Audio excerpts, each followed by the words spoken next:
ಮನಸ್ಸು ಈಗ ಹಗುರ ಅನ್ನಿಸ್ತಿದೆ ಅಲ್ವಾ?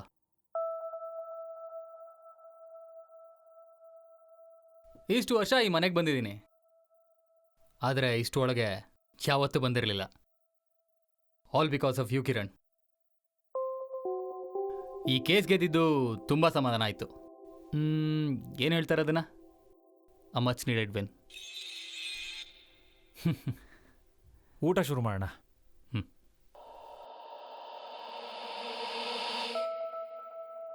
ಕೀರ್ತಿ ಪ್ರೆಗ್ನೆಂಟ್ ಅನ್ನೋ ವಿಷಯ ನನಗೆ ಗೊತ್ತೇ ಇರಲಿಲ್ಲ. ನಿಮ್ಮ ಕಂಪ್ನಿ MD ಇದೊಂದು ಪಾಯಿಂಟ್ ಇಟ್ಕೊಂಡು ತುಂಬಾ ಕಾಟ ಕೊಡ್ತಿದ್ದ. ಆದರೆ ನಾನು ಗೊತ್ತಲ್ಲ, ನನ್ನ ಬಾರ್ ಕೌನ್ಸಿಲಲ್ಲಿ ಏನಂತ ಕರೀತಾರೆ ಗೊತ್ತಾ ಕಿರಣ್? ಈ ಸತ್ಯಕ್ಕಿಂತ ಕ್ಲೈಂಟ್ಸ್ ಇಂಪಾರ್ಟೆಂಟ್ ಆಗ್ತಾರೆ. ಅದೆಲ್ಲ ಬಿಡಿ, ಎಲ್ಲ ಮುಗೀತಲ್ವಾ? Almost S. ನಾನೊಂದು ಕೇಳ್ಬೋದಾ? ನಿಮಗೂ ಗೊತ್ತು ಈ ಕೇಸ್ ಗೆಲ್ಲಕ್ಕೆ ನಾವೇನೇನು ಕಸರತ್ತು ಮಾಡಿದ್ದೀವಿ ಅಂತ. ಮೂಲ ತಿಳ್ಕೊಬಾರ್ದು ಅಂತಾರೆ, ಆದರೂ ಔಟ್ ಆಫ್ ಕ್ಯೂರಿಯಾಸಿಟಿ ಕೇಳ್ತಿದ್ದೀನಿ. ನಿಜ ಹೇಳಿ, ಅವತ್ತು ನಡೆದಿದ್ದಾದ್ರೂ ಏನು?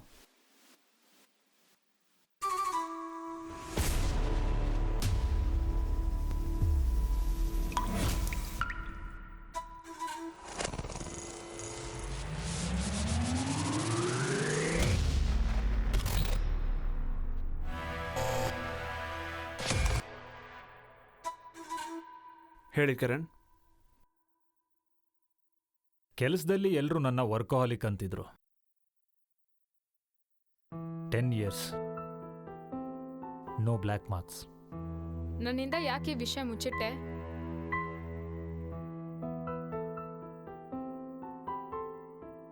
ನಮ್ಮ ಸ್ಟೇಟಸ್ ಮ್ಯಾಚ್ ಆಗದೆ ಹೋದ್ರು ನಮ್ಮಪ್ಪ ನಿನ್ನ ಮನೆ ಅಳಿಯ ಮಾಡ್ಕೊಂಡ್ರು. ಬಹುಶಃ ಇದೊಂದೇ ಕಾರಣಕ್ಕೆ ನಮ್ಮ ಮಾವ, ನಾನು ಅವ್ರ ಎಂಪ್ಲಾಯಿ ಆಗಿದ್ರು ಕೂಡ ಅವ್ರ ಸ್ಟೇಟಸ್ಗೆ ಮ್ಯಾಚ್ ಆಗದೆ ಹೋದ್ರು ಅವ್ರ ಮಗಳು ಕೀರ್ತಿ ಜೊತೆ ನನ್ನ ಮದುವೆ ಮಾಡಿಕೊಟ್ರು.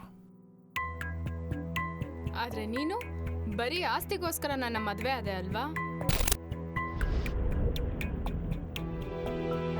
ಆದರೆ ಮರ್ಯಾದೆ ಅನ್ನೋದು ನಮ್ಮಂಥ ಮಿಡಲ್ ಕ್ಲಾಸ್ ಜನಕ್ಕೆ ಎಷ್ಟು ಇಂಪಾರ್ಟೆಂಟ್ ಆಗುತ್ತಲ್ವಾ? ನಾವು ಅದಕ್ಕೋಸ್ಕರ ಜೀವನೇ ಬಿಡ್ತಿರ್ತೀವಿ. ಎಲ್ಲಿ ಬಿಡ್ತೀರಾ ನಿಮ್ಮ ಮಿಡಲ್ ಕ್ಲಾಸ್ ಬುದ್ಧಿನ?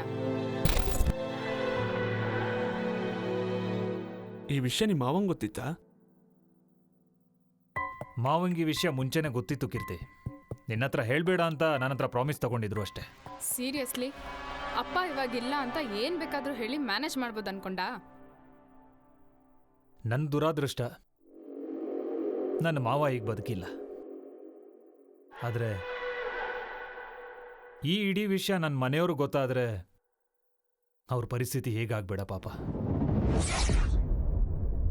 ನಿನಗೇಳಿ ಯೂಸ್ ಇಲ್ಲ ಕಿರಣ್. ದುಡ್ಡುಗೋಸ್ಕರ ಯಾರ ಜೊತೆ ಬೇಕಾದರೂ ಮದುವೆಗೆ ಒಪ್ಪಿದ್ರಲ್ಲ ನಿಮ್ಮಪ್ಪ ಅಮ್ಮ, ಅವ್ರಿಗೆ ನಾಚಿಕೆ ಆಗಬೇಕು. ತಪ್ಪಲ್ವ ಡಾಕ್ಟರ್?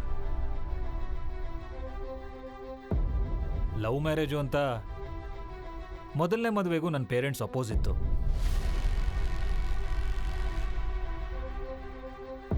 ಆದರೆ ಮತ್ತೆ ಅದೇ ನನ್ನ ವರ್ಕಹಾಲಿಕ್ ನೇಚರ್ ಅವಳಿಂದ ನನ್ನನ್ನು ದೂರ ಮಾಡಿಬಿಡ್ತು.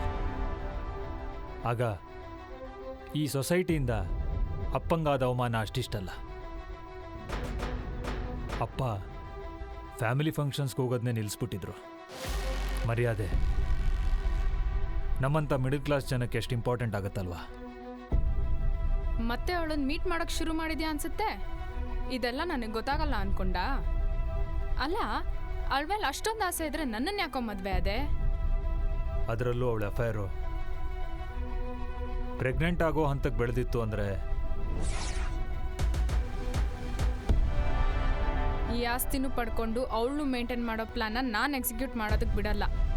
ಜೈಲ್ಗೆ ಹೋದ್ರೂ ಪರವಾಗಿಲ್ಲ, ನಿನ್ನಂತ ನಡತೆಗೆಟ್ಟವನ್ನ ಈ ಮನೇಲಿರೋದಕ್ಕೆ ನಾನು ಬಿಡಲ್ಲ.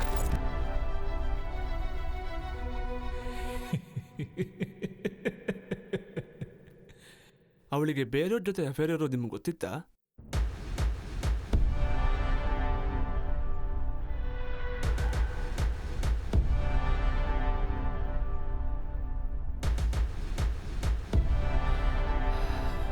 ಮಹಾಭಾರತದಲ್ಲಿ ದುರ್ಯೋಧನನ್ಗೆ ಪಾಂಡವರ ಮೇಲಿದ್ದ ದ್ವೇಷ ಶಕುನಿಯ ತಂತ್ರಗಾರಿಕೆ ಕಾಣದೇ ಇರೋ ಥರ ಮಾಡ್ತು.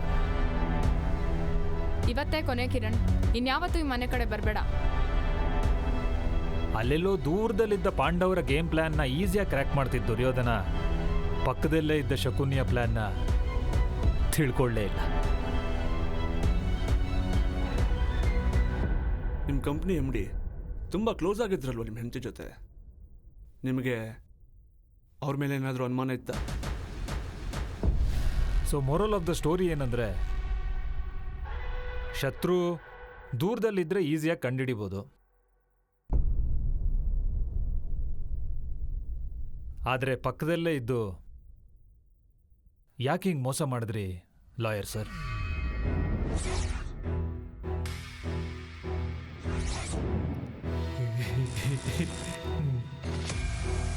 ಈ ಕೇಸ್ ನನಗಿಂತ ನಿಮಗೆ ತುಂಬ ಇಂಪಾರ್ಟೆಂಟ್ ಇತ್ತಲ್ವಾ? ಫ್ಯಾಮ್ಲಿ ಅನ್ಕೊಂಡೆ ಸರಿಯಾಗಿ ಮಾಡಿದ್ರಲ್ವಾ ಸರ್? ಸುಮ್ಮನೆ ನಾನು ನಿಮ್ಮನ್ನ ಬಾರ್ ಕೌನ್ಸಿಲಲ್ಲಿ ಗುಳ್ಳೆ ನರಿ ಅಂತ ಕರೆಯೋದು. ಈ ಎಫ್ಐಆರು ನಿನ್ನ ಮನೆ ರೆಪ್ಯುಟೇಷನ್ಗೆ ಧಕ್ಕೆ ಆಗಲ್ವಾ ಕೀರ್ತಿ? ಅವರೇ ಅಂತ ನಿಮ್ಗೆ ಯಾಕೆ ಅನ್ನಿಸ್ತು?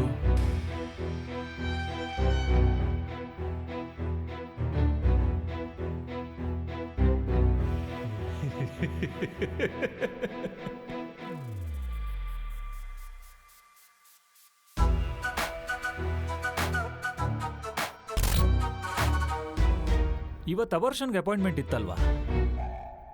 ಹೋಗಿ ಬಂದ್ರಾ? ಏನಂದ್ರು ಡಾಕ್ಟ್ರು? ಗಂಡನು ಬರಬೇಕು ಅಂದ್ರ?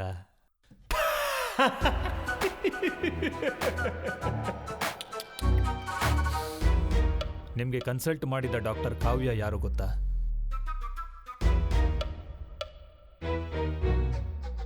ನನ್ನ ಮೊದಲನೇ ಹೆಂಡತಿ. ಏನು ಮಾತಾಡ್ತಾ ಇದೆಯಾ ಕಿರಣ್?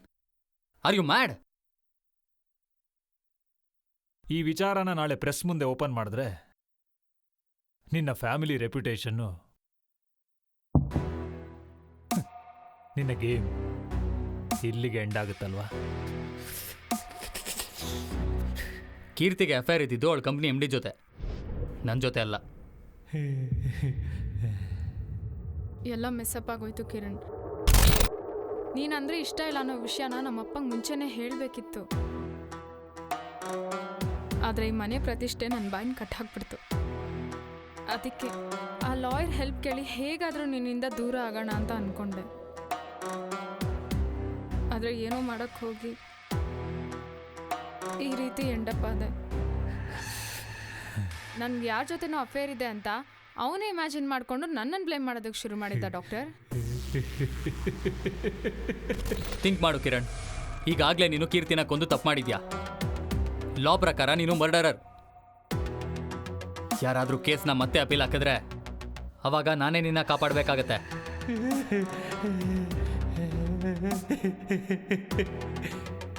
ಹಾಗಂತ ಅವ್ರನ್ನ ಕೊಲ್ಲೋದು ತಪ್ಪಲ್ವಾ? ನಿನ್ನ ಮುಂದೆ ಸೋತ್ಬಿಟ್ಟೆ ಕಿರಣ್. ತಪ್ಪೆ, ಆದರೆ ಕೊಂದ್ಮೇಲೆ ಮತ್ತೆ ಅವರಿಂದ ನನಗೆ ನೋವಾಗೋ ತಪ್ಪುತ್ತಲ್ವಾ ಡಾಕ್ಟರ್? ಇನ್ನೂ ನಿನ್ನನ್ನು ಫೇಸ್ ಮಾಡ್ಕೊಂಡು ಬದುಕೋ ಧೈರ್ಯ ನನಗಿಲ್ಲ, ಅದಂತೂ ಕನ್ಫರ್ಮ್. ನಾನು ಮಾತ್ರ ಹೀಗಿದ್ದೀನಾ, ಇಲ್ಲ ಪ್ರಪಂಚನೇ ಕ್ರೇಜಿಯಾಗಿದೆಯಾ?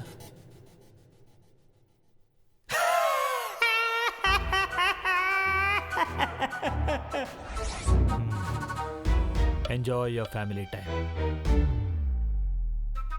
Anyways, thanks. ಕೇಸ್ ಗೆದ್ದು ನನ್ನ ಮರ್ಯಾದೆ ಉಳಿಸಿದ್ದಕ್ಕೆ. ಕೊಲ್ಲೋದೊಂದೇ ಆಪ್ಷನ್ ಅಲ್ಲ, ಅವರನ್ನ ಕ್ಷಮಿಸ್ಬೋದಿತ್ತಲ್ವಾ? ಕ್ಷಮಿಸ್ತೆ ಡಾಕ್ಟರ್.